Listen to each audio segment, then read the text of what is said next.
अपने आप में मील का पत्थर साबित होगा ये समझौता, और आपके सहयोग से, क्योंकि 12 शहर हम लोगों ने चिन्हित किया और लगभग 3 लाख एकड़ से अधिक जगह पर इसको क्षेत्र को नए क्षेत्र के तौर पर टाउनशिप का विकास का कार्य किया जाएगा। आपका सहयोग मिलेगा। 5 से 10 साल तक जो सहयोग आप देंगे और 25 साल तक आपके वित्त का प्रयोग करके और पूरी व्यवस्था का इंफ्रास्ट्रक्चर को खड़ा किया जाएगा। इससे जो दूसरा रिजल्ट आएगा सबसे महत्वपूर्ण है कि हम 1 लाख करोड़ रुपया इसमें एक तरह से इन्वेस्ट कर रहे हैं सरकार के द्वारा। बाहर से भी जो लोग आएंगे, जो टाउनशिप में भागीदार के तौर पर जो किसान भाई हैं, उनको भी भागीदार बनाया जा रहा है लैंड पूलिंग के माध्यम से।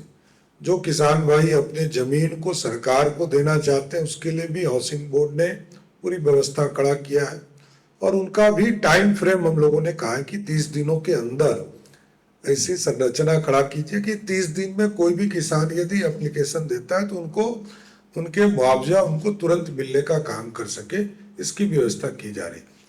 लेकिन सबसे जो महत्वपूर्ण है, बिहार की इकोनॉमी में आपका एक महत्वपूर्ण रोल होगा।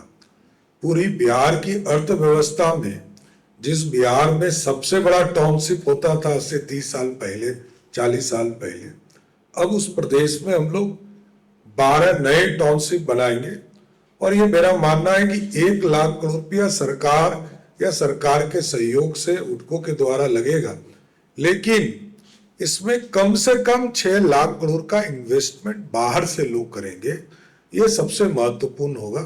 बिहार की इकोनॉमी भी अच्छी होगी, रहने की व्यवस्था होगा और एक टाउनशिप जो पूरा प्लान होकर कहाँ इंडस्ट्री बनने हैं, कहाँ स्कूल्स बनने हैं, कहाँ कॉलेज बनने हैं, कहाँ रहने के लिए घर बनने, ये पूरे चीज़ों की व्यवस्था की जाएगी। सीवरेज बनेंगे, रोड बनेंगे, पार्क की व्यवस्था की जाएगी। ये सारे चीज़ों की कल्पना को जमीन पर उतारने के लिए एक बड़े इन्वेस्टमेंट की जरूरत थी। मैं फिर से उडको को धन्यवाद देता हूँ कि आपका सहयोग मिलता रहे।